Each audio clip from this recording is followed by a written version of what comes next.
दोस्तों नमस्कार, आदाब, सत श्री अकाल। चैट विद सुरेंद्र वत्स के नए एपिसोड में आप सबका स्वागत है। सबसे पहले आपका बहुत आभार जिस प्रकार से आपने अपने इस चैनल को अपना के इंडस्ट्री का सबसे बड़ा चैनल बनाया। और अगर कुछ लोगों ने अब तक भी इसको सब्सक्राइब नहीं किया है और वो वीडियो देख रहे हैं तो सबसे पहले काम यही करना है, सब्सक्राइब कीजिए, बेल आइकन दबा दीजिए ताकि मालूम चले कि कौन सा बड़ा लीडर अगले मंगलवार को आपसे मिलने वाला है। हम आपसे रिक्वेस्ट करते हैं कि किन लोगों से आप मिलना चाहते हैं उन लोगों के नाम नीचे कमेंट्स में डालिए। और उन नामों को पढ़ते पढ़ते एक नाम के पास हम लोग पहुँचे, रुके, और उनके बारे में जब हमने रिसर्च किया, उनके बारे में जब हमने जितनी ज़्यादा उसकी खोजबीन करने हम लोग लगे, तो मैं पर्सनली अगर मैं बातचीत करूं तो मैं बिल्कुल एकदम उनका दीवाना हो गया। और मैं मुझे ये लगा कि सोशल मीडिया के आज के युग में भी जहां बहुत सारे लोगों को जानने लग गए हैं, लेकिन कुछ लोग ऐसे रहते हैं, वो कहावत हमने सुनी है ना कि दिए तले अंधेरा होता है, तो वो हमारे बहुत नज़दीक होते हैं लेकिन फिर भी हमारे से बहुत दूर होते हैं। तो पर्सनली मैं बहुत एक्साइटेड भी हूँ, बहुत इमोशनल भी हूँ। एक ऐसे व्यक्ति को आज हमने आमंत्रित किया है जिनको मैं अगर अपनी बात करूँ तो 1 महीने पहले मैं उनको बिल्कुल नहीं जानता था, और अब की मैं बातचीत करूँ तो मैं ये मानता हूँ कि वो मेरे बहुत नज़दीक हैं। सो आइए मिलके हम स्वागत करते हैं digital network marketing coach Lalit Arora ji का। ललित जी, बहुत बहुत स्वागत है chat with Surendra Vats. Thank you sir, thank you so much, thank you. आपको लगता है ऐसा कभी कि कुछ लोग ज़िंदगी में मिलते हैं और उनको मिलके ऐसा लगता है कि यार ऐसा है ही नहीं कि 1 महीने पुरानी मुलाकात है, ऐसा लगता है जैसे वर्षों से जानते हैं? सर मुझे ऐसा लगता है हम जिसको भी मिलते हैं कुछ ना कुछ पुराने जन्मों के हमारे लेन देन है, इसीलिए मिलते हैं। और जब हम मिलते हैं तो पुराने जन्मों के रिश्ते ताज़ा हो जाते हैं। जिस दिन पहली बार आपका कॉल आया, मैं एक मीटिंग में था और बहुत इंपॉर्टेंट मीटिंग में था और मेरे पास आपका नंबर सेव था। अच्छा, वाह। सुरेंद्र वत्स जी, मैं खड़ा हुआ और मैंने 40 मिनट आपसे बात की, मुझे अच्छे से याद है, बालकनी में खड़े होकर। और मुझे ऐसा लगा जैसे कोई बिछड़ा हुआ कोई भाई नहीं मिल जाता है, मुझे ऐसा महसूस हुआ। और ये बात सच है कि आज हम लोगों को तो अपने पिछले जन्म तो शायद याद नहीं है, कुछ भी नहीं याद, बट हमें ये पता है कि कुछ लोगों से मिलने के बाद दिल ऐसे जुड़ जाता है कि वहाँ मज़ा आ गया, और उनमें से आप एक हैं। Thank you so much Lalit ji. Actually जितने भी लोगों को मैंने इनवाइट किया ना जी, तो उनमें से ज़्यादातर तो लोग ऐसे हैं जिनको मैं पहले से जानता इन द सेंस कि मैंने उनसे सीखा है या उनका मेरी ज़िंदगी में इन्फ्लुएंस रहा है। तो मेरा ड्रीम था कि यार उनको मैं बुलाऊं, उनको मैं सुनूं, उनके साथ में बैठ के बातचीत करूं।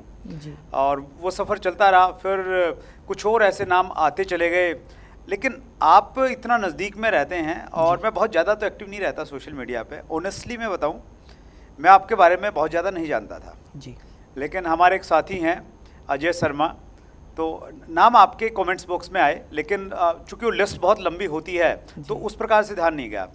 तो अजय शर्मा ने बोला कि ललित अरोड़ा जी को आप बुलाइए, बहुत अच्छे इंसान हैं, बहुत अच्छे लीडर हैं। तो अजय शर्मा जो हैं वो खुद अच्छे स्पीकर हैं, और वो इतने अच्छे स्पीकर हैं कि उनको जल्दी सी कोई दूसरा पसंद आता नहीं। तो मुझे लगा अजय शर्मा अगर रिकमेंड कर रहा है तो कुछ ना कुछ बात है। तो फिर मैंने आपसे बातचीत की, फिर हमारी मुलाकात हुई, तो ज़बरदस्त सर। और उसके बाद में जब आपका कमिंग सून का वीडियो आया जी, तो वो हमने चैनल पे डाला। उस पर जो कमेंट्स आए, मुझे ऐसा लगता है 250 से ज़्यादा उस पर कमेंट्स आए जी, और मैंने एक एक कमेंट को पढ़ा। वाह। और जितना मैं पढ़ता गया उतना मैं एक्साइटेड होता गया। मतलब आपसे मिलने की जो ललक थी ना वो और ज़्यादा तीव्र होती चली गई। सबसे पहले मैं कुछ कमेंट्स पढ़ के आपको सुनाता हूं। और सर इससे पहले आप कमेंट्स पढ़ें, आपका बहुत बहुत शुक्रिया कि आपने मुझे यहाँ बुलाया, और सबसे बड़ा शुक्रिया अजय शर्मा। अजय भाई बहुत बहुत शुक्रिया, आपकी वजह से आज ये कुर्सी पे बैठा हूँ। बहुत बहुत धन्यवाद कि आपने मुझे इस लायक समझा कि मुझे यहाँ बुलाया गया। Thank you so much. Thank you sir. और मैं भी अजय शर्मा द जोश मशीन का ही पहला कमेंट्स पढ़ता हूँ। उन्होंने लिखा है, ललित सर आप जैसा ऑनेस्ट लीडर मैंने आज तक नहीं देखा। इनामुल हुसैन लाइव लिखते हैं, माई कोच माई मेंटर। जोय रामदास लिखते हैं, I am excited because my coach mister Lalit Arora is coming, he is a wonderful MLM coach, amazing trainer. Pradeep Prajapati ने लिखा है, प्रदीप प्रजापति टाइगर, गरीबी से करोड़पति बनाने वाले real hero, love you so much. बड़ा business school, great value learning मिलने वाली है। कीवा छत्तीसगढ़ टीम ने लिखा है, ट्रेनर मतलब ललित अरोड़ा। और पवन मौर्य 64 ने लिखा है, आज मेरा ड्रीम पूरा हो गया है मेरे मेंटर को इस शो पर देखकर। सर ये सब इन लोगों के इमोशंस हैं, इनका प्यार है, मैं नहीं जानता।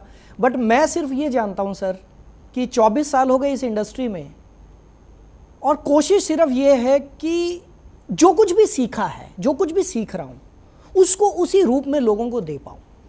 सिर्फ यही कोशिश है। अब बाकी शब्द इनके अपने हैं, इमोशन इनके अपने। मैं वाकई ऊपर वाले का इतना शुक्रिया अदा करता हूँ कि मैं, अगर मेरे शब्दों से किसी की ज़िंदगी में कोई परिवर्तन आए तो मुझे लगता है कि इससे बड़ी कोई बात ही नहीं है। That's great sir. हम स्टार्ट करते हैं। और मेरी पर्सनली बहुत ज़्यादा जिज्ञासा है ये जानने की जी कि एक इतने अच्छे ट्रेनर जिनको लोग इतना प्यार कर रहे हैं, वो कहाँ पैदा हुए, कहाँ एजुकेशन हुई, और अब तक का सफ़र कैसा रहा? जी सर, मेरा नाम ललित अरोड़ा है। मैं दिल्ली में पैदा हुआ। दिल्ली में त्रिनगर एक जगह है, वहाँ पर मेरे पिताजी ने किराए का मकान लिया था। मेरे पिताजी सरकारी नौकरी करते थे। और बहुत ही मुश्किल हालातों में हमारी एजुकेशन हुई। दिल्ली में पश्चिमपुरी में मेरा पालन पोषण हुआ। जनता फ्लैट में रहते थे, एक कमरे के घर में, लेकिन वही हमारा स्वर्ग था। बचपन से एक ही एजुकेशन मिली, बेटा पढ़ लिख और बाबू बन, पढ़ लिख और बाबू बन। मुझे लगता है कि दिन में शायद 8 से 10 बार तो यही बात सुनता था मम्मी डैडी से कि बेटा तूने अफसर बनना है, बेटा तूने अफसर बनना है। लेकिन ये जो बेटा था ना, ये कुछ सन की था। अच्छा। बचपन से मेरे को शौक एक्टिंग का। अच्छा, वाह। हमारे मोहल्ले में रामलीला होती थी तो बंदर बनने से शुरू किया था साहब। क्या बात है।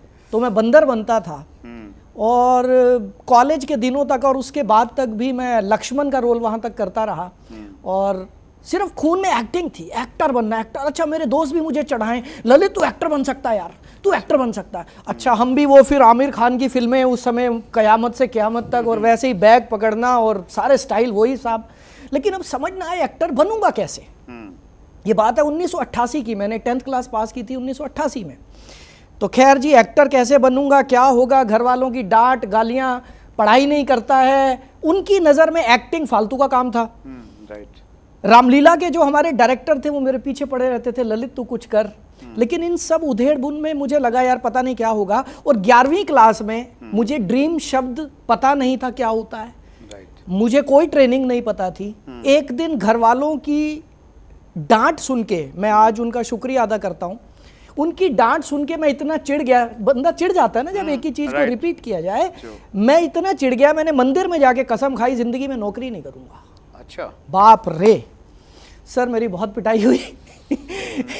11वीं क्लास में था मैं, बहुत पिटाई हुई मेरी। और बोले तू करेगा क्या, हमारे खानदान में किसी ने बिजनेस किया नहीं, हमारे पास पैसा नहीं है, तू करेगा तो करेगा क्या। मैंने कहा देखो पापा, सब्जी बेच लूंगा, अंडे बेच लूंगा, कुछ भी कर लूंगा, मैं नौकरी नहीं करने वाला, मुझे घर से निकाल दो। इतनी नफरत क्यों थी नौकरी से सर? क्यों थी सर? मुझे नफरत इसलिए थी क्योंकि मेरे खानदान में सभी नौकरी करने वाले हैं। इसका मतलब ये नहीं है खानदान वालों से नफरत करता हूँ, प्लीज बुरा नहीं मानना। लेकिन मैंने देखा कि मेरे जो खानदान के लोग हैं ज्यादातर गवर्नमेंट एम्प्लॉय थे। वो रिक्शे वाले से 2-2 रुपए के लिए बहस कर रहे हैं, वो आलू वाले से 5-5 रुपए के लिए बहस कर रहे हैं। अच्छा, मुझे ये सब पसंद नहीं था। राइट। मैं चाहता था यार, पता नहीं क्यों चाहता था, मैं भीड़ से अलग दिखना चाहता था बचपन से। एक ही तमन्ना थी कि यार ये रिक्शे वाले से 2 रुपए कम ना कराऊं मैं, मेरे पास इतना पैसा हो, आलू वाले से बहस ना करूं मैं, मेरे पास इतना पैसा हो। मैं अपनी मर्जी की जिंदगी जीना चाहता था। राइट। और ये जो उधेड़-बुन मेरे दिमाग में चल रही थी, ये और आगे चली और मैंने बिजनेस करने की सोची। 12वीं क्लास पास की, अच्छे नंबर आए। 12th क्लास के बाद मेरे कुछ दोस्त कंप्यूटर सीखने चले गए, कोई इंजीनियरिंग कर रहा है, कोई डॉक्टर कर रहा है, और मैं दर्जी बनने चला गया। सर मैं बहुत अच्छा टेलर हूँ। अच्छा, वाह, क्या बात है। जी, मैं बहुत अच्छा टेलर हूँ सर। और मैंने कटिंग टेलरिंग का डिप्लोमा किया, मैंने फैशन डिजाइनिंग किया। Professional tailor? Professional tailor sir. Educated tailor? Educated नहीं, बस टेलर। अच्छा।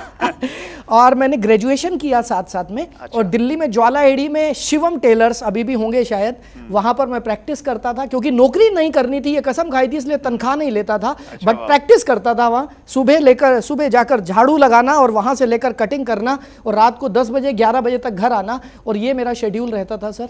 3 साल मेरी ग्रेजुएशन चलती रही, साथ साथ बच्चों को ट्यूशन पढ़ाता था टाइम मिलने पर, साथ ही साथ अपना ये काम करता था। और 3 साल 1993 में मैंने अपनी फैक्ट्री लगाई दिल्ली में, माधीपुर एक जगह है वहाँ पर। और मेरी फैक्ट्री बहुत बढ़िया चली साहब, मज़ा आ गया। अच्छा, किस चीज़ की? पहले मैंने काज बटन की मशीनें लगाई, जुक्की की ब्रदर की मशीनें आती थी, काज बटन। अच्छा। एक्सपोर्टर सारे माल देते थे हमारे को, काज बटन करते थे हम लोग, दिन रात 24 घंटे काम चलता था। उसके बाद मैंने अपना फैब्रिकेशन यूनिट लगाया, कमीजें सिलते थे हम, शर्ट्स। अच्छा। और मैं बहुत अच्छा डिज़ाइनर था, मेरे कपड़े बहुत पसंद करते थे लोग। और एक बार एक बसंत एक्सपोर्ट था ब्रिटेनिया पर, ब्रिटेनिया चौक पर। राइट। उनको बड़ा पसंद आया मेरा माल, उन्होंने मेरे माल को एक्सपोर्ट करने का प्लान बनाया, मुझे बहुत बड़ा ऑर्डर दिया, इधर उधर से पैसा इकट्ठा करके ऑर्डर बनाया। और वो मेरी ज़िंदगी का लास्ट ऑर्डर था, क्योंकि मेरे को पेमेंट नहीं मिली, मेरा पैसा डूब गया। और रातों रात मैं फुटपाथ पर। अब ज़िंदगी में 2 रास्ते फिर से। ललित क्या करेगा? नौकरी मिल जाएगी, बीकॉम किया था, अकाउंट्स में कहीं ना कहीं यार दोस्त रिश्तेदार पापा लगवा देंगे, नहीं, नौकरी नहीं करनी है। अच्छा। उसके बाद साहब मेरा दोस्त है विजय, उसके ट्रक थे, तो मैं ट्रक पर हेल्पर बन गया। अच्छा, क्या बात है, फैक्ट्री चला रहे थे, ट्रक पे हेल्पर बन गए फिर जाके? जी सर। अच्छा सर, काम मैंने कभी कोई छोटा नहीं समझा। मेरी जिंदगी का पता नहीं, परमात्मा ने कुछ ऐसा दिया कि मैंने कभी किसी चीज को करने से पहले सोचा नहीं कि ये छोटा बड़ा, क्या छोटा बड़ा, काम तो काम है अगर ईमानदारी से किया जाए। तो मैं हेल्पर बन गया ट्रक पर। हेल्पर बनते बनते मेरा जो काम था वहाँ पर वो ये था, हेल्परी का काम नहीं था, मेरा काम था रात को ड्राइवर चोरी करते थे माल। अबोहर से हमारा माल भरता था, पंजाब से हैदराबाद जाता था। मेरे दोस्त ने बोला ललित ड्राइवर माल चोरी करते हैं, तू हेल्पर बन के बैठ जा, तू ना, तेरा काम है रात को जागना और माल चोरी ना हो। यहाँ से शुरू किया, मैं ड्राइवर भी बन गया, धीरे धीरे ड्राइवरों से दोस्ती करके मैंने ट्रक भी चलाया। बाद में लगा ये मेरे बस का काम नहीं है, बड़ा मुश्किल काम है, मैंने उस काम को छोड़ दिया। अच्छा। उसके बाद मैं इंटीरियर डिज़ाइनर बना, मैंने डिप्लोमा किया इंटीरियर डिज़ाइनिंग का। अच्छा। उसके बाद मैं मॉडल बना, अंबुजा सीमेंट की मेरी ऐड काफ़ी आती रही, हिंदी में, पंजाबी में, टीवी पर। उसके बाद बड़े सारे काम किए सब, मैं क्या क्या गिनवाऊं। ये जो आप कारपेट देख रहे हो ये भी लगाता था मैं, ये फॉल सीलिंग देख रहे हो ये भी करना जानता हूं मैं। तो लाइफ में बड़े सारे काम किए। और मुझे नहीं पता वो मेरी एज कैसे बीती, जिस एज में मेरे दोस्त अपनी गर्लफ्रेंड्स के साथ घूमते थे, जिस एज में मेरे दोस्त कॉलेज जाते थे, मस्ती करते थे, फिल्में देखते थे, उस एज में मैं या तो कपड़े सिल रहा होता था या मैं किसी के घर पे पेंट कर रहा होता था। और मेरे पूरे खानदान ने बोल दिया था ये लड़का किसी काम का नहीं है। क्या है ये? कोई हमारे कुछ लोग हमारे परिवार में बहुत अच्छे पढ़ाई लिखाई करके अच्छी जगहों पर लग रहे थे, और ये लड़का कभी तो घरों में पेंट करता है, ये कभी कपड़े सिलता है, ये कभी ड्राइवर बन जाता है, ये पागल हो गया है। ये घोषित हो चुका था, ये पागल हो गया है। लेकिन सर ऊपर वाले का, परम पिता परमात्मा का ऐसा आशीर्वाद हुआ, 1997 में मुझे पहली बार नेटवर्क मार्केटिंग का प्लान देखने को मिला। अच्छा। मेरे अपलाइन मेरे क्लासमेट ही थे, मिस्टर अनिल मल्होत्रा, जिनको मैं गुरु भी बोलता हूँ इस इंडस्ट्री को दिखाने वाले, वही थे मिस्टर अनिल मल्होत्रा। उन्होंने मुझे ये प्लान दिखाया 1997 में, और तब से लेकर आज तक 2021 हो गया है, इसी इंडस्ट्री में जी रहे हैं, इसी इंडस्ट्री में मर रहे हैं, इसी में खा रहे हैं, इसी में पी रहे हैं। वंडरफुल। बहुत इंटरेस्टिंग है सर आपकी जर्नी एक्चुअली। जी जी जी। और उससे बहुत कुछ सीखा जा सकता है। जी सर। वंडरफुल सर, आगे बढ़ते हैं। कुछ क्वेश्चंस मैंने प्रिपेयर किए हैं। पहला प्रश्न है, चूंकि आप डिजिटल नेटवर्क मार्केटिंग कोच हैं और कोविड के बाद में चीज़ें बहुत तेज़ी के साथ में बदली हैं, उसी से संबंधित मेरा प्रश्न है, कोविड के बाद डायरेक्ट सेलर को अपने तरीके में क्या क्या बदलाव लाने चाहिए? साहब मैं तो कहता हूँ कोविड ने सब कुछ ही बदल दिया। अभी मदान साहब को सुन रहा था मैं, मदान साहब ने यहाँ तक बता दिया, हाथ धोना सिखाया किसने? कोविड ने हाथ धोना सिखा दिया। तो सर कोविड तो कुछ ना कुछ रीज़न है जो आया है, ये कोई बीमारी नहीं है। ये ऊपर वाला कोई मैसेज देना चाहता है, वो कुछ सिखाना चाहता है, अगर हम सही से पकड़ पाए तो।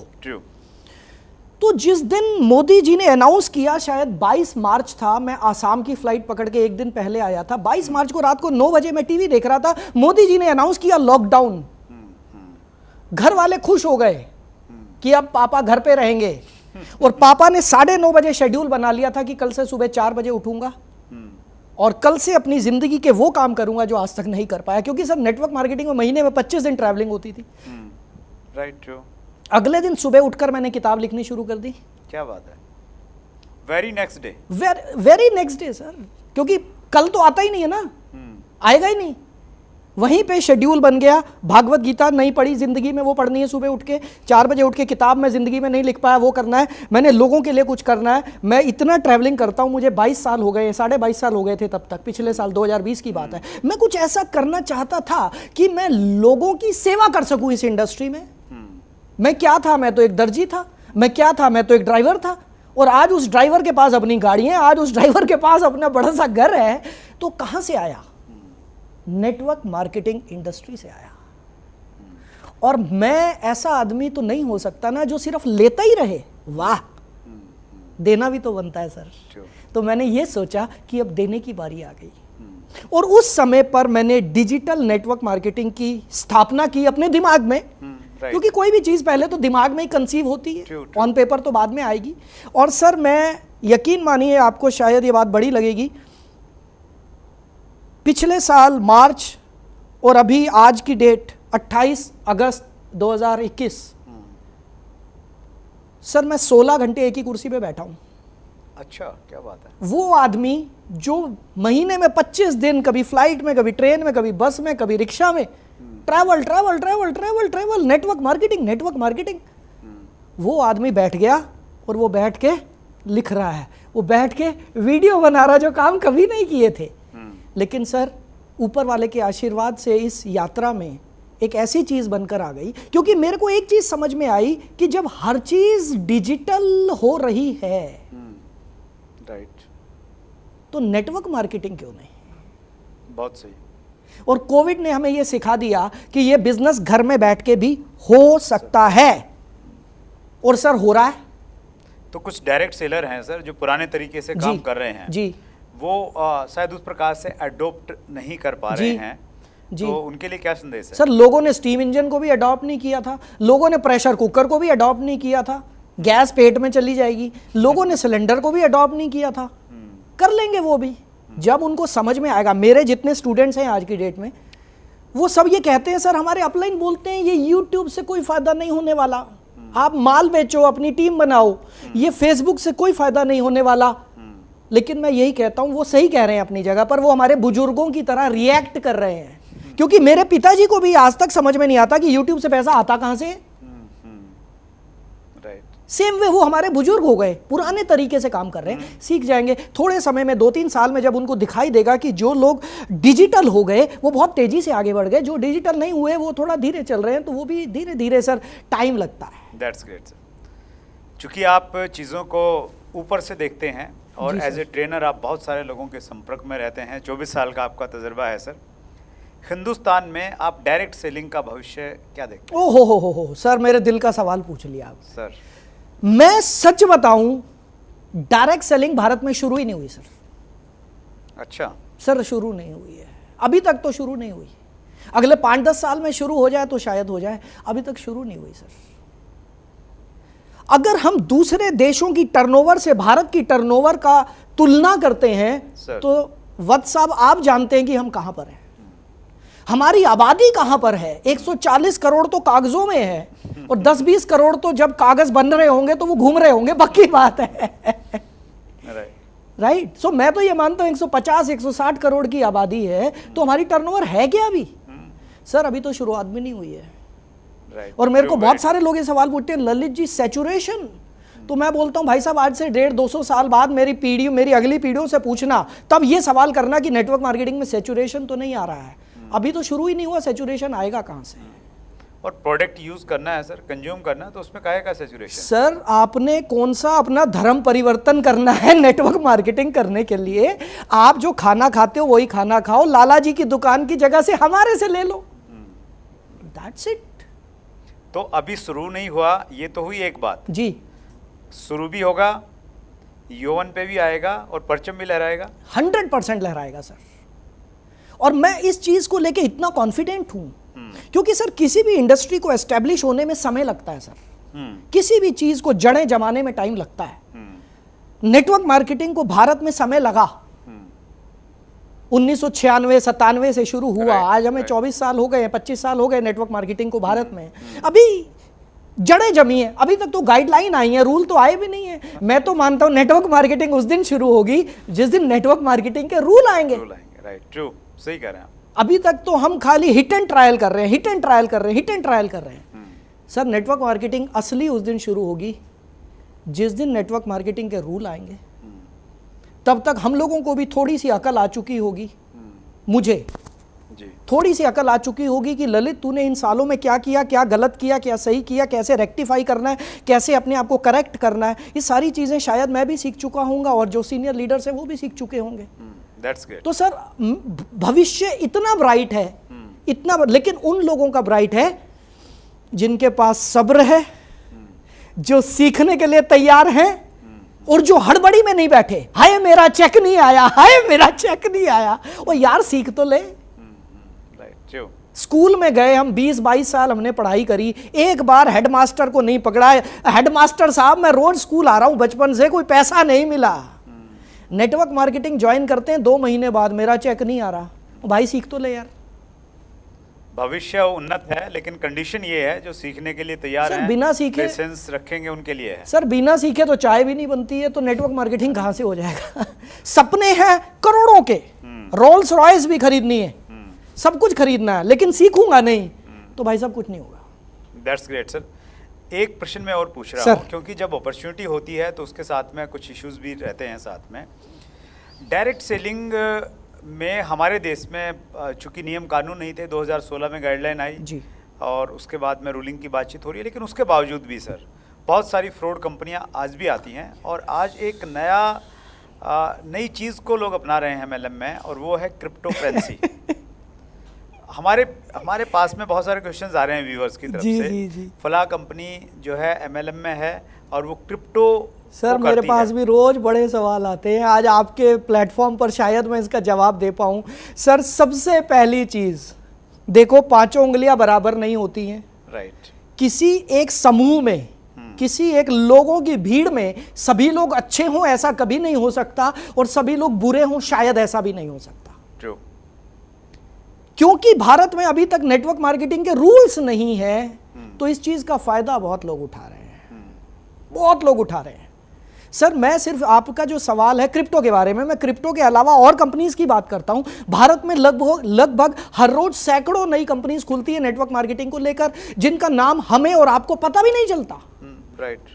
हमें और आपको तो तब पता चलता है जब उनकी टर्नओवर 100-200 करोड़ हो जाती है। 100-200 करोड़ होने के बाद अगर वो कंपनी कामयाब हो जाती है तो हमें पता चलता है, या वो कंपनी भाग जाती है तो हमें पता चलता है। नहीं तो हमें पता भी नहीं चलता। बिल्कुल सही है। तो सर मेरे हिसाब से network marketing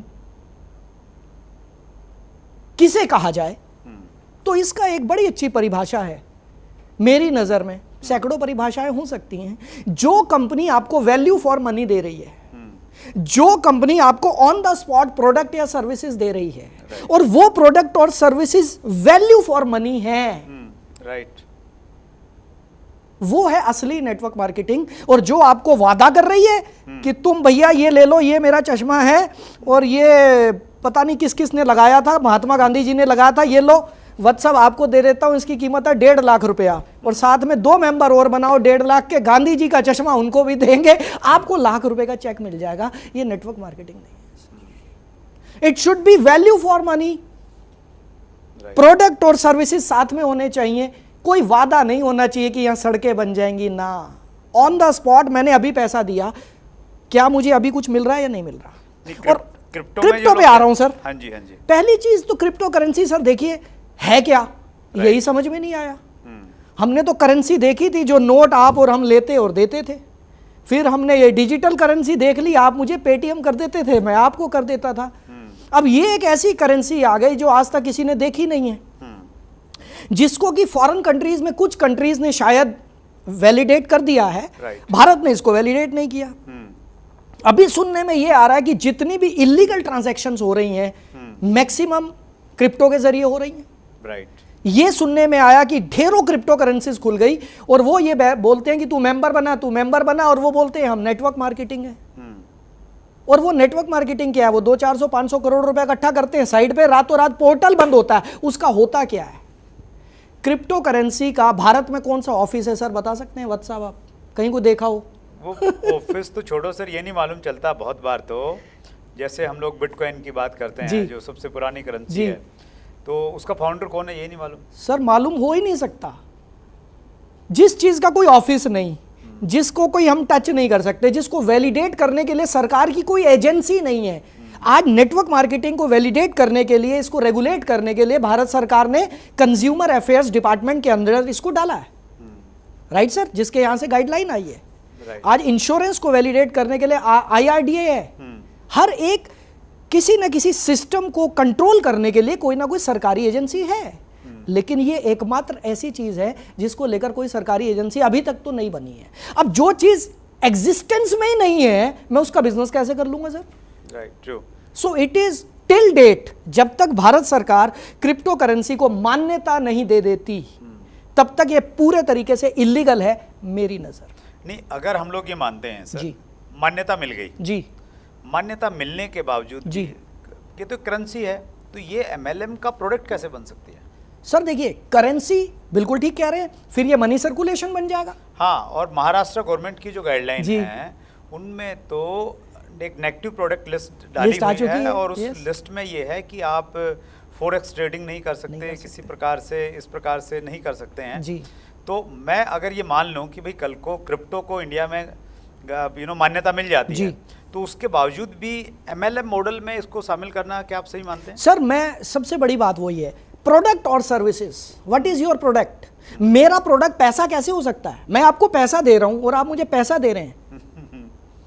it will be a money circulation. Right, पैसा घुमाया जा रहा है, टोपियां घुमाई जा रही हैं, बेटा मेंबर बनाई जा, तेरा चेक लाखों का आएगा, फेसबुक पे डालेंगे और भी फंसेंगे। यही तो हो रहा है सर। तो ये संदेश है उन सभी के लिए जो कहीं ना कहीं इस लालच में आ रहे हैं या इस अट्रैक्शन में हैं, जी, जी, जी, कि भाई हमें बहुत कुछ मिल जाएगा। जी। लेकिन लालच की तो प्रवृत्ति है ना ललित जी? सर प्रवृत्ति तो हम सबकी है। देखिए, हर आदमी रातों रात करोड़पति बनना चाहता है, रातों रात।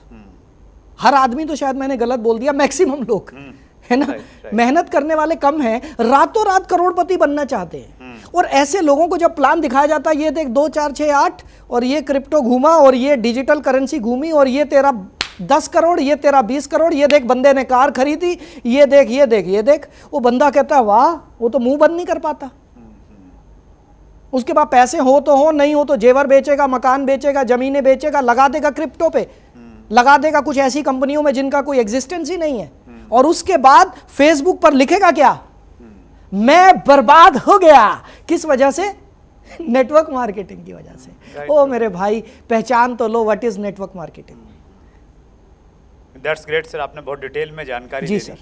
और हमारा मकसद यही रहता है सर कि जो कन्फ्यूजन्स हैं वो कन्फ्यूजन कहीं ना कहीं लोगों के दूर हों और लोग सही और गलत डायरेक्ट सेलिंग में फ़र्क पैदा कर पाएं। जी सर, यहाँ पर 1 मिनट आपको रोकना चाहूँगा, Please, please। क्योंकि इस टॉपिक पर मैं ज़्यादा बोलना चाहता हूँ, क्योंकि लोग फंस रहे हैं। Right sir. और फंस वो लोग रहे हैं जो सीधे साधे लोग हैं, वो लोग ज्यादा फंस रहे हैं। Right। यहां पर फ्रेंड्स मैं आप सबको बता देना चाहता हूं कि जब आप आलू खरीदने जाते हो ना, 2-3 दुकानों से पूछ लेते हो भाई रेट क्या है, सब्जी के रेट पूछ लेते हो, लेकिन जब कोई नेटवर्क मार्केटिंग कंपनी आपको मिलती है ना, आप 2-3 कंपनियां ट्राई नहीं करते, आप रिसर्च नहीं करते, आप एक ही आदमी की बात को मान लेते हैं, हाँ इसने बोला 1 करोड़ आएगा तो आएगा। भाई साहब, 1 रुपया इन्वेस्ट करने से पहले भी रिसर्च कर लेना, रिसर्च कर लेना। गूगल आपकी जेब में है, यूट्यूब आपकी जेब में है। किस तरह की कंपनियां भारत में लीगल है और किस तरह की कंपनियां लीगल नहीं है, कृपया करके मेरा निवेदन है, क्योंकि हम लोगों की आधी जिंदगी नेटवर्क मार्केटिंग में बीत चुकी है और अगली आधी बीतेगी। तो ऐसे में मैं अपने परिवार को बदनाम होते हुए नहीं देख सकता। सो प्लीज मेरा रिक्वेस्ट है, आप अपने लालच में आकर मेरे पैसा इतना गुना हो जाएगा, आप गलत कंपनियों में ना फंसे sir, please. That's great, super sir, thank you so much Lalit sir. Viewers के कुछ क्वेश्चंस हैं सर, जी सर। वो मैं लेना चाहूँगा। और एक क्वेश्चन ये सर बहुत सारे लोगों ने किया है, चूँकि कमेंट्स बहुत सारे हैं। संदीप सर्वज्ञम ने भी किया है, मिशन 100 करोड़ ने भी किया, और भी बहुत सारे लोगों ने किया है। आपने अपनी पुरानी कंपनी, जी, इन्होंने शॉर्ट में उसको नाम लिखा है SV, किस वजह से छोड़ी? सर दुखती रग पे हाथ रख दिया है। अब आपके सामने बैठा हूं, मैंने नहीं रखा सर।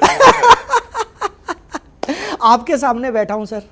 अब अगर सच बोलता हूं तो कुछ लोगों को प्रॉब्लम हो सकती है, और झूठ बोलता हूं तो मुझे प्रॉब्लम हो सकती है, तो मैं सच बोलूंगा। सर ये एक ऐसा सवाल है जो कि हजारों लोग मेरे से पूछ चुके हैं कि ललित जी आपने वो XYZ कंपनी क्यों छोड़ी। मुझे 17 साल हो गए थे उस कंपनी में काम करते हुए। अच्छा। I was the founder member, founder leader of that company. 6 जून सन 2001 को उसको ज्वाइन किया था। 17 साल उस कंपनी में काम किया। कभी इधर उधर देखा ही नहीं साहब। हम तो वो घोड़े हैं जो ऐसे लगे होते हैं ना, घोड़े के, वो शादी में जो बारात में जाते हैं, है ना जी, वही है हम। बस जहां लग गए तो फिर लग गए, फिर इधर उधर देखना ही नहीं है। 17 साल नहीं देखा साहब। ऊपर वाले के आशीर्वाद से कुछ ऐसा हुआ कि मेरी ट्रेनिंग्स को लोगों ने पसंद करना शुरू किया, और पता नहीं परमात्मा की कुछ ऐसी कृपा हुई कि उस कंपनी ने पूरे इंडिया में मेरे सेमिनार्स कराने शुरू किए। जो मेरी टीम्स थी वहां तो मेरे सेमिनार्स होते ही थे, जो बाकी की टीम्स थी वहां भी सब जगह मेरे ही सेमिनार्स होते थे। पता नहीं प्रभु की क्या कृपा थी। तो धीरे धीरे करके मैं माहौल देखने लगा कि कुछ कंट्रोवर्सीज आने लगी हैं सर। पॉलिटिक्स तो आप जानते हैं, एक घर में 5 भाई हो वहां भी पॉलिटिक्स होती है। इतनी बड़ी कंपनी में पॉलिटिक्स ना हो, ऐसा कैसे हो सकता है। राइट। तो सच ही बोलना पड़ेगा मुझे, आपके सामने बैठा हूं। कुछ पॉलिटिक्स होने लगी मेरे अगेंस्ट। ओके। और पॉलिटिक्स इस लेवल की होने लगी कि अब मेरे को बर्दाश्त नहीं हुई। अच्छा। कुछ लोगों से कंप्लेंट करवाई गई मेरे अगेंस्ट कि ललित अरोड़ा पैसा लेके भाग गया, कुछ इधर उधर की, कुछ भी, so many things you know, बदनाम करने के लिए। जिसको देखकर मुझे लगा यार 17 साल काम किया, 17 साल के बाद आज मेरी कंप्लेंट्स हो रही हैं। वो व्यक्ति जिसने 17 साल में एक क्रॉस स्पॉन्सरिंग नहीं की। सर आप क्रॉस स्पॉन्सरिंग तो जानते हो। सर उस कंपनी में 30 लाख लोग थे, शायद ही कोई ऐसा आदमी हो जिसको मैंने ट्रेन ना किया हो। लेकिन आज तक 17 साल में रिकॉर्ड था, किसी एक आदमी को अपने नीचे ज्वाइन नहीं कराया। दिन में 50 फोन आते थे, ललित सर अपनी टीम में करा लो। नो, मैं अपने एथिक्स और वैल्यूज पर टिका रहा, क्योंकि मुझे मेरे गुरु की एक बात पता है। मेरे गुरु हुजूर गरीब निवास किले वाले महाराज जी, वो एक ही बात बोलते थे, सिर्फ एक बात बोलते थे कि बेटा अपने असूलों पे टिके रहो, अपने धर्म पे टिके रहो। राइट। सब कुछ मिलेगा जिंदगी में। और जब मैंने देखा कि इतनी पॉलिटिक्स हो गई, अब मेरे सामने 2 रास्ते थे। या तो मैं अपना 90% टाइम उस पॉलिटिक्स को सॉल्व करने में लगाऊं, नहीं मैंने ऐसा नहीं किया, ये नहीं किया, वो नहीं किया, या फिर मैं हाथ जोड़ दूं और कुछ नया शुरू। और मुझे इशारा मिल गया था साहब, सच बताऊं, ये तो कहने की बातें हैं, क्यों छोड़ी, क्या छोड़ी। सारी चीज़ें हमारी ज़िंदगी में प्रभु ने लिखी है, ऊपर वाले ने लिखी है, परम पिता परमात्मा ने लिखी है। और मैं तो कहता हूँ ये मेरी ज़िंदगी का एक मोड़ था, टर्निंग पॉइंट था। राइट। मैं जो करना चाहता था, आज जिस वजह से मैं आपके सामने इस कुर्सी पर बैठा हूं, सर ये कुर्सी बहुत मायने रखती है मेरे लिए। सर बहुत मायने रखती है। और शायद ये मेरी ज़िंदगी में जो घटनाएं हुई, इन घटनाओं की वजह से यहाँ पर पहुंचा। सिर्फ इतनी सी बात थी। कंपनी बहुत बढ़िया है, लोग बहुत बढ़िया है, वक्त और हालात कुछ बदल जाते हैं, वक्त और हालात कुछ परिवर्तन चाहते हैं हमारी ज़िंदगी में, तो ये परिवर्तन हो जाता है। That's great. बिल्कुल ठीक है सर, आपने बिल्कुल बहुत ईमानदारी से जवाब जी दिया सर, इसका। मैंने कोशिश की कि मैं सच बोलूं। That's great. अगला प्रश्न मैं ले रहा हूं सर। ये प्रश्न है विजय कुमार गोपे का। डिजिटल नेटवर्क मार्केटिंग कैसे करें, टिप्स दीजिए सर जी प्लीज। वाह विजय कुमार गोपे जी, आपने इतना बड़ा सवाल पूछ लिया जिसकी ट्रेनिंग मैं 1 महीने में देता हूं। मैं वत्स साहब के सामने कैसे सिखा दूं यार। पर भाई आपने पूछा तो मुझे जवाब तो देना ही पड़ेगा, है ना। नहीं तो आप कहोगे ललित अरोड़ा आया भी और जवाब भी नहीं दिया। तो सबसे पहले हमें यह समझना होगा कि what is digital network marketing. पहले तो इसका मतलब समझ लेते हैं, इसको करेंगे बाद में। देखिए नेटवर्क मार्केटिंग हम पिछले 24 साल से करते आए हैं भारत में। नेटवर्क मार्केटिंग के बेसिक क्या हैं, लिस्ट बनाइए, प्रोस्पेक्टिंग करिए, इनवाइट करिए, प्लान शो करिए, फीडबैक करिए, राइट, ये सब इसके बेसिक्स हैं। अब इन्हीं बेसिक्स को आज के युग में हम डिजिटली कैसे करें। अच्छा, ओके सर देखो, क्रिकेट तो क्रिकेट ही रहेगा, एक बंदा बॉल फेंकेगा, एक बंदा बैट से मारेगा, 11 बंदे पकड़ेंगे यही क्रिकेट है। लेकिन पहले टेस्ट मैच होते थे, अब 2020 हो गए और आगे मुझे लगता है 5-5 भी हो जाएंगे राइट। तो नेटवर्क मार्केटिंग तो वही रहेगी। काम करने का तरीका बदल गया, युग बदल गया, कोविड आ गया, घरों में बैठे हैं, तो नेटवर्क मार्केटिंग तो करना है। तो नेटवर्क मार्केटिंग क्या, डिजिटल नेटवर्क मार्केटिंग क्या, आप जो भी काम करते थे ना पहले, वही काम करने डिजिटली करने हैं। अच्छा, प्रोस्पेक्टिंग हमने बड़ी करी, बसों में खड़े होकर, रेलवे स्टेशन पे, है ना, भाई साहब आपकी टाई बड़ी अच्छी लग रही है, और व्हाट्सअप कहते थे थैंक यू वेरी मच। तो आप क्या करते हैं भाई साहब, हम ये बोलते थे और हम नंबर एक्सचेंज कर लेते थे। बहुत किया, लेकिन अब टाई की तारीफ करूं कैसे, लोग तो घरों में बंद हैं। तो अब हमने तारीफ करने के तरीके ढूंढे, डिजिटल। ओके। और आपके आशीर्वाद से, ऊपर वाले के आशीर्वाद से, मैंने कई महीने लगाकर एक नया फार्मूला तैयार किया जिसका नाम है ब्लू ओशियन प्रोस्पेक्टिंग। हाँ राइट, ये बहुत सारे लोगों के कमेंट्स हैं इस पे भी। अच्छा, क्या इसको है comment ब्लू? से। सर ब्लू ओशियन प्रोस्पेक्टिंग क्या है कि भाई प्रोस्पेक्टिंग कैसे करें? अब हर आदमी मेरे से यही सवाल पूछता है, सर फेसबुक पे लीड तो आती हैं बट वो लीड क्लोज नहीं होती हैं। राइट। तो भाई साहब लीड क्लोज कैसे होंगी? सबसे पहले कोई यारी दोस्ती। आज सुरेंद्र वत्स जी ने ललित अरोड़ा को क्यों बुलाया? कहीं ना कहीं से नाम सुना। उसके बाद एक बार फोन पे बात हुई, आपको तसल्ली हुई हाँ बंदा इस लायक शायद है कि इसको बुला लिया जाए। उसके बाद एक मुलाकात हुई, आपको लगा कि हाँ ये बंदा बुला, ट्रस्ट बिल्डिंग। इसको ऑनलाइन हम कैसे कर सकते हैं? अच्छा। सो ब्लू ओशियन प्रोस्पेक्टिंग में सर मैंने 3 चीजों पर काम किया है। पहले स्ट्रेंजर्स को हम कैसे उनके साथ कम्युनिकेशन कर सकते हैं। अब स्ट्रेंजर्स कितने हैं? मैं ये कहता हूं कि भारत में 140 करोड़ लोग हमारे लिए स्ट्रेंजर हैं, क्योंकि मेरी लिस्ट में तो 200 ही नाम है। 140 करोड़ लोग स्ट्रेंजर हैं। अब उनको अपनी लिस्ट में कैसे लाऊं? अब वो लिस्ट में आने के बाद भी ज्वाइन तो करेंगे नहीं, क्योंकि लिस्ट तो मुझे डायरेक्टरी उठा लेता हूं, वही लिस्ट है। उसके बाद मैं ऐसा क्या करूं कि वो मुझे पहचाने, मेरी ट्रस्ट बिल्डिंग हो, मेरा रैपो बने। रैपो बनने के बाद मुझे उनका टेस्ट पता चले, और टेस्ट पता चलने के बाद जब वो मेरे ऊपर विश्वास करने लग जाए, तब मैं उन्हें नेटवर्क मार्केटिंग में लेकर आऊं। ये है ब्लू ओशियन प्रोस्पेक्टिंग। तो ये आपने इसका एक मॉडल बनाया है सर? पूरा मॉडल है, पूरा फॉर्मूला है। ये 5 दिन की वर्कशॉप है, 5 दिन 1-1 घंटा हर रोज देता हूं मैं। अच्छा। और प्रैक्टिकल वर्कशॉप है, बिल्कुल इसमें कोई मोटिवेशन नहीं होता, सिर्फ टेक्निकल चीजें होती है। कई सॉफ्टवेयर सिखाता हूं मैं, और पूरे तरीके से प्रैक्टिकल है। और इसमें 3 चीजें हैं, लीड जनरेशन, लीड कहां से जनरेट करनी है, लीड नर्चरिंग, लीड को नर्चर कैसे करना है, और लीड क्लोजिंग, कि उसको क्लोज कैसे करना है। तो ये पेड प्रोग्राम है सर? ये पेड प्रोग्राम सर। पेड क्या है वत्स साहब, मैं इसकी कीमत 5,000 रखना चाहता था। देखो जी, पैसा तो कमाना है ना, है ना सर। 5,000 रखना चाहता था, मेरी मार्केटिंग टीम अड़ गई, नहीं ललित जी 5,000 ज्यादा हो जाएगा। मैंने कहा फिर फ्री कर दो। राइट भाई मैं तो यही कर सकता हूँ, फ्री कर दो, थोड़ा टाइम फ्री चलाते हैं। फिर वो बोले नहीं, फ्री में जो लोग आते हैं ना वो मस्ती बहुत करते हैं, कुछ ना कुछ जेब से जब तक लगे नहीं ना, तो वो गुरु दक्षिणा कुछ ना कुछ होनी चाहिए। तो हमने 99 रुपीज़ रख दिए सर इसके। अच्छा, वाह। सिर्फ 99 रुपीज़, और वो इसलिए रख दिए कि सीरियस लोग आए बस। तो ये है। और हाँ, आपके सवाल का जवाब, डिजिटल नेटवर्क मार्केटिंग, जब आप प्रोस्पेक्टिंग डिजिटली करें, जब आप इनविटेशन डिजिटली करें, जब आप प्रेजेंटेशन डिजिटली करें, जब आप फॉलोअप डिजिटली करें, जब आप फॉलोअप के बाद उनकी बेसिक ट्रेनिंग डिजिटली करें, और जब आप अपनी पूरी टीम को डिजिटली हैंडल करें, that is digital network marketing. उसके लिए भी कुछ मॉडल है सर? सर बहुत सारे मॉडल्स हैं मेरे। 7 कोर्सेज मैंने बनाए हुए हैं। ओके। 7 कोर्सेज हैं इन्हीं चीज़ों को लेकर, डिजिटल नेटवर्क मार्केटिंग को लेकर, जो कि आपके आशीर्वाद से, ऊपर वाले के आशीर्वाद से बहुत अच्छा रिस्पांस आ रहा है, लोग बहुत पसंद कर रहे हैं, और पूरे भारत में मैं इसका प्रचार कर रहा हूं सर। नहीं, ये मेरे लिए भी बहुत एक जिज्ञासा का विषय। एक्चुअली हम पुराने जमाने के जेलर हैं, तो हमने तो वो रजिस्टर भरे हुए हैं लिस्ट मेकिंग के, और वो फॉलोअप किट तैयार कर करके लोगों को डिलीवर की हुई हैं। जी जी जी। तो ये हमारे लिए भी बहुत इंटरेस्टिंग है जानने के लिए जी। तो ये जो आपका मॉडल है सर डिजिटल एजुकेशन का, तो ये एक तो हो गया आपका ब्लू ओशन प्रोस्पेक्टिंग, एक तो ये मॉडल हो गया। उसके बाद दूसरा मॉडल कौन सा है सर? पहला मॉडल है ब्लू ओशन प्रोस्पेक्टिंग, जो कि बिल्कुल गेटवे है, पहला स्टेप है अगर आप डिजिटल होना चाहते हैं उसका। उसके बाद आपको लगता है हाँ ये कदम मैंने सही रखा, ये एजुकेशन मुझे अच्छी मिली, ये एजुकेशन मेरे फायदे के लिए है, फिर आप दूसरा कदम रखते हैं। और दूसरा कदम मेरे पास है डिजिटल नेटवर्क मार्केटिंग ब्लूप्रिंट, मेरे 7 कोर्सेज का बंडल है। अच्छा, उसको हम देते हैं लोगों को। उसमें क्या क्या सर? उसमें digital list building blueprint, digital invitation blueprint, digital presentation blueprint, digital sales closing blueprint, objection handling blueprint, digital prospecting blueprint, ये पूरे 7 कोर्सेज है।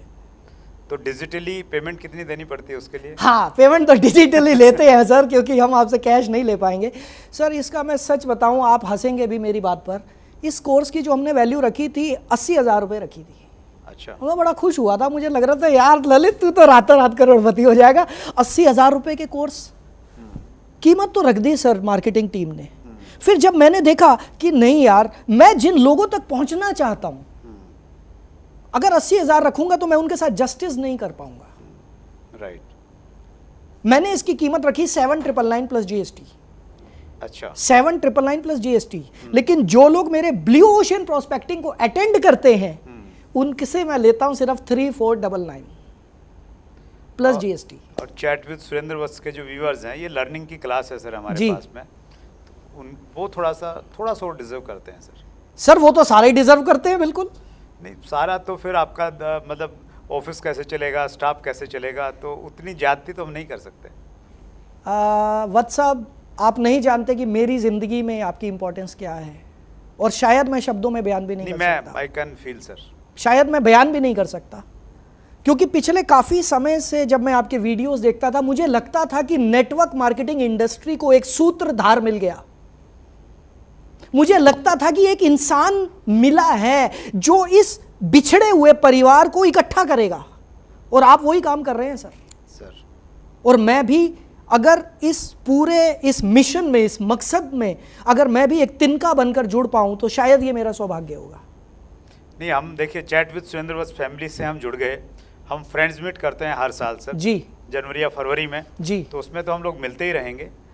लेकिन ये जो हमारी क्लास है लर्नर्स की स्पेशली, हमने क्या किया है ललित सर, स्टार्टिंग में हमारा मकसद था कि हम सब लोगों को इकट्ठा लेके आएँ, सारी डायरेक्ट सेलिंग कंपनी एक साथ हो, एक यूनिटी हम लोगों की दिखे जी। तो आगे जैसे जैसे चीज़ें बढ़ती गई, कमेंट्स आते गए, मार्केट का सिनेरियो हम देखते गए, तो एक चीज़ महसूस हुई कि हमारी इंडस्ट्री में मोटिवेशन बहुत है, एजुकेशन बहुत कम है। अब एजुकेशन की जब हम बातचीत करते हैं तो एजुकेशन के ऊपर में भी बहुत सारे कोर्सेज हैं वर्ल्ड वाइड, बहुत है।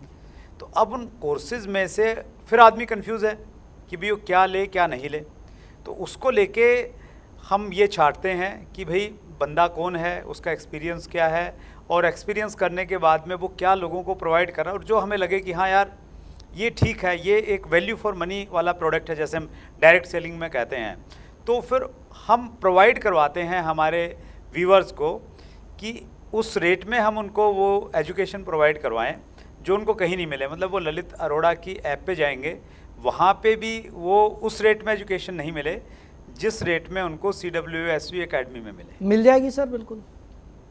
तो कितने % डिस्काउंट देंगे सर? सर मैं आप जैसा बोलें वत्स साहब, लेकिन मैं एक काम करता हूँ, अब वत्स साहब का आदेश है, ये मेरे लिए एक आदेश है, तो मैं सभी व्यूअर्स को बोलना चाहूँगा कि जितने भी लोग इस कोर्स से जुड़ना है, actually this is not a course, this is a community. और इसके साथ मैं 52 वेबिनार्स आपको फ्री देता हूँ, हर हफ्ते मैं आपसे जुड़ता हूँ, हर हफ्ते आपके सवालों के जवाब देता हूँ। अगर आपको इन कोर्सेज में कोई भी प्रॉब्लम आ रही है, एक्चुअली में वीडियो देखना बहुत आसान है साहब, उस वीडियो को जब हम इंप्लीमेंट करने जाते हैं मार्केट में दिक्कत असली तब आती है कि ललित जी आपने तो बोल दिया था ये कर ले, अब जब करने जा रहा हूं तो यहाँ फंस गया, तो अब जब फंस गया तो ललित जी तो बिजी हैं, उनको पकड़ूं कहाँ से? तो मैं साथ में 52 वेबिनार्स फ्री देता हूं अपने। अच्छा जी, इस 3,499 में कोर्सेज तो मिलेंगे, साथ में मेरे 52 वेबिनार्स, जिसमें से एक वेबिनार की कीमत 1000 है, 52,000 के मेरे वेबिनार फ्री मिलते हैं। तो मैं आप सबके लिए ऑफर करना चाहूँगा जो रेट आपको कहीं नहीं, मेरी वेबसाइट पे भी नहीं मिलेगा, राइट। सो पूरे डिस्काउंट्स के बाद हम 3,499 प्लस GST का दे रहे हैं। आप सर 10% और कम करवा दो, इसमें क्या दिक्कत है? Thank you so much sir. लेकिन एक वादा आपको यह करवाना पड़ेगा कि जो लोग इस कोर्स को लेंगे वो सीरियस होंगे, वो देखेंगे, बीच बीच में आप अपने चैनल पे ये बोलते रहना। बस हमारे यहाँ तो सीरियस व्यूअर्स ही हैं सर, बस बस हमारे यहाँ बस, भीड़ नहीं है। मुझे लगेगा सर मेरी मेहनत सफल हुई। एक्चुअली प्रॉपर एजुकेशन जाना जरूरी है सर। देखिए हमारे देश में इतनी बड़ी अपॉर्चुनिटीज़ हैं, तो और जब अपॉर्चुनिटीज़ बड़ी होती हैं तो जैसे डायरेक्ट सेलिंग में बहुत सारी कंपनी आ गई, बहुत सारे लोग आ गए, तो ट्रेनिंग के फील्ड में भी उस प्रकार की चीज़ें हैं। तो हम ये समझते हैं कि हम एक सही चीज़ जो लोगों की ज़िंदगी में वैल्यू ऐड करे, जिससे उनको अचीवमेंट्स मिले, तो वैसे लोग होना जरूरी हैं और वैसा कंटेंट होना जरूरी है। Exactly. सो इस ऑफर के लिए बहुत बहुत धन्यवाद ललित सर। सब आपका ही है जी, मैं कौन होता हूँ ऑफर देने वाला, सब आपका है sir. Thank you so much. Last प्रश्न में ले रहा हूँ सर जी। और ये प्रश्न है योगेश बारवुड का। सर मैं नेटवर्क मार्केटिंग कंपनी स्टार्ट करना चाहता हूँ, प्लीज सजेस्ट। ओ योगेश रुक जा मैं सच बताऊं सुरेंद्र जी, मैं अक्सर ऐसा बोलता हूं जिससे दुश्मनी निकालनी हो उसको बोलो कंपनी खोल ले, और वो भी नेटवर्क मार्केटिंग। हर एक ईंट को ये लगता है कि दीवार मेरे ऊपर टिकी हुई है, हर एक ईंट को यह महसूस होता है कि दीवार मेरे ऊपर टिकी हुई है, और जब उस ईंट को निकाल दिया जाता तो दीवार को इतना सा भी फर्क नहीं पड़ता, हवा और आनी शुरू हो जाती है। राइट। सो योगेश मेरे भाई, मैं आपको बता दूं, हो सकता है आप नेटवर्क मार्केटिंग के बहुत अच्छे लीडर हों, राइट। और नेटवर्क मार्केटिंग के ज्यादातर लीडर्स जब किसी ऊंचाई पर पहुंचते हैं तो उनको यह महसूस होने लगता है कि ये नेटवर्क मार्केटिंग का कंपनी का जो मालिक है वो ज्यादा कमा रहा है, तो क्यों ना सारा का सारा गुड़ मैं खुद खा लूं। तो मेरे भाई, हम लोग हैं लीडर, हमें है सिर्फ बोलने की आदत, हमने बोलने का ही पैसा खाया है, हमें मैनेजमेंट का नहीं पता, हमें अकाउंटेंसी का नहीं पता, हमें लॉजिस्टिक्स का नहीं पता। आज से 3 साल पहले साहब जब मैंने कंपनी छोड़ी तो मेरे को बहुत सारे लोग आए, ललित अपनी कंपनी खोल ले, कितना पैसा चाहिए, 5 करोड़ 10 करोड़। मैंने कहा जी ये रहे हाथ। 1998 में मेरे अपलाइन थे ऑस्ट्रेलिया से, उन्होंने एक बात बोल दी थी, और वो बात ये थी, fools makes the company and wise work in them. क्या बात है, क्या बात है। जी हाँ sir, fools makes the company and wise work in them. ये कुछ तो सोच के बोला होगा बंदे ने। ऑस्ट्रेलिया का रिचेस्ट आदमी था, कोई ऐरा गहरा आदमी तो नहीं था साहब। आज ललित अरोड़ा जो कुछ भी है, सिर्फ मुझे ये पता, मैंने 24 साल लोगों के साथ काम किया है, मैंने उनकी सेवा की है, मुझे क्लोजिंग करनी आती है, मुझे इनविटेशन करना आता है। मेरे को कोई बोले कि ललित तू कुर्सी पे बैठ जा, कंपनी चला, भाई साहब ललित अरोड़ा कहां से चला लेगा? योगेश पैसा डूब जाएगा तेरा, बता रहा हूं मैं। अगर आपको मैनेजमेंट का एक्सपीरियंस नहीं है, नेटवर्क मार्केटिंग में प्रॉब्लम कहां आती है, अब ये भी बता देता हूं, मेरे बहुत सारे दोस्तों ने भी बनाई है। अब एक लीडर को लगता है मेरे साथ टीम तो है, अपनी कंपनी बना लेता हूं, प्रॉफिट डबल हो जाएगा। अब आपकी टीम आपको खींचती है क्योंकि आपकी टीम आपको एज अ लीडर चाहती है। अब आपका स्टाफ आपको खींचेगा क्योंकि उनको एमडी चाहिए। आप एक ही रूप में 2 रूप कैसे धर लोगे यार? नहीं हो सकता पॉसिबल, बड़ा मुश्किल है योगेश। सोच समझ के कदम लेना, कंपटीशन इतना भयंकर हो चुका है। अगर 10 20 50 करोड़ कम से कम लगाने के लिए तो सोचना, नहीं तो सोचना मत। कोई अच्छी नेटवर्क मार्केटिंग कंपनी ज्वाइन कर लो, उसमें ज़्यादा कमा लोगे। थैंक यू सो मच, बहुत डिटेल में आपने जानकारी दी और प्रैक्टिकल आप उसका एक्सपीरियंस भी है आपके पास में ललित सर। इतना सारा समय देने के लिए और स्पेशली जो ऑफ़र आपने हमारे व्यूअर्स को दिया है, आपकी बेहतरीन जो एजुकेशन प्रोग्राम है, उसके लिए बहुत धन्यवाद। और व्यूअर्स को मैं कहना चाहता हूं, सर ने जो हमें प्रोवाइड करवाया है ऑफ़र, उसका हम लोग डिस्क्रिप्शन में एक लिंक डालेंगे, उस पर जाके वो ऑफ़र आप उपलब्ध कर सकते हैं, आप उसका फ़ायदा उठा सकते हैं। ज्ञान आपके पास में ललित सर बहुत ज़्यादा है, सब आपसे सीखा है सर। आपके अंदर एनर्जी का जो फ्लो है वो ज़बरदस्त है, लेकिन एक एपिसोड में उसको समाया नहीं जा सकता। बहुत जल्दी दोबारा मुलाकात करेंगे, एक और वीडियो शूट करेंगे। बिल्कुल और सर। बहुत सारे प्रश्न हैं व्यूअर्स के मेरे पास में, वो अगले इंटरव्यू में हम शूट करेंगे। Right sir. समय निकालने के लिए दिल की गहराई से बहुत बहुत धन्यवाद। Thank you so much. और मैं सभी व्यूअर्स को एक बात बोलना चाहूँगा, देखिए मैं आज के समय में जो काम कर रहा हूँ, ट्रस्ट मी, मेरे को परमात्मा ने, नेटवर्क मार्केटिंग इंडस्ट्री ने वो सब दिया जो मेरे सपने थे। मैं अब गिव बैक करना चाहता हूं, मैं इस समाज को वापस देना चाहता हूं। इस इंटरव्यू में मैंने दिल से कोशिश की है कि मैं जो बोलूं पूरी ईमानदारी से बोलूं, लेकिन क्या आप उस ईमानदारी से सुन भी रहे हैं या नहीं, ये मुझे पता कैसे चलेगा यार? मुझे कैसे पता चलेगा कि मैं और वत्स साहब इतनी गर्मी में 3 AC लगे हुए हैं, फिर भी पसीने आ रहे हैं, हम लोग बोल ही जा रहे हैं, आप सुन भी रहे हो? हेलो, सुन रहे हो? कमेंट करो, कमेंट करना यार, मेरे कमेंट कर और बताना कैसा लगा, बताना, क्योंकि आपके कमेंट ही तो हमारे लिए ऑक्सीजन है यार। नहीं तो हम तो बंद कमरे में कैमरे लगे हुए हैं, कैमरों से बात कर रहे हैं। हमने पूरी जिंदगी में कैमरे से बात ही नहीं की, हमने तो पब्लिक से बात की है। सो अगर आप चाहते हैं कि ये प्लेटफॉर्म आपको और ज़्यादा अच्छे ट्रेनर से मिलवाए, और ज़्यादा अच्छी ट्रेनिंग्स दे, तो कमेंट ज़रूर करना, आपके कमेंट मैं खुद पढ़ूंगा। थैंक यू सो मच, बहुत बहुत शुक्रिया आप सबका, बहुत बहुत शुक्रिया। Thank you. सो ये थे ललित अरोड़ा जी, डिजिटल मार्केटिंग कोच हैं। बदली हुई दुनिया में, बदली हुई परिस्थितियों में लोगों को सिखा रहे हैं किस प्रकार आप फिजिकल से डिजिटली में आएँ, और हेल्प भी कर रहे हैं अपने तरीके से। अगले मंगलवार को रात्रि 8 बजे फिर एक बड़ी शख्सियत से मुलाकात होगी। अपना ख्याल रखिएगा, बहुत बहुत धन्यवाद। अगर आपने अभी तक chat with Surendra Vats channel को सब्सक्राइब नहीं किया है तो अभी सब्सक्राइब करें और बेल आइकन दबाना ना भूलें, जिससे आपको आने वाली सभी वीडियोस की अपडेट सबसे पहले मिले और हमारी किसी वीडियो को मिस ना करें। वीडियो को ज्यादा से ज्यादा शेयर और लाइक करके अपना प्यार जरूर दें।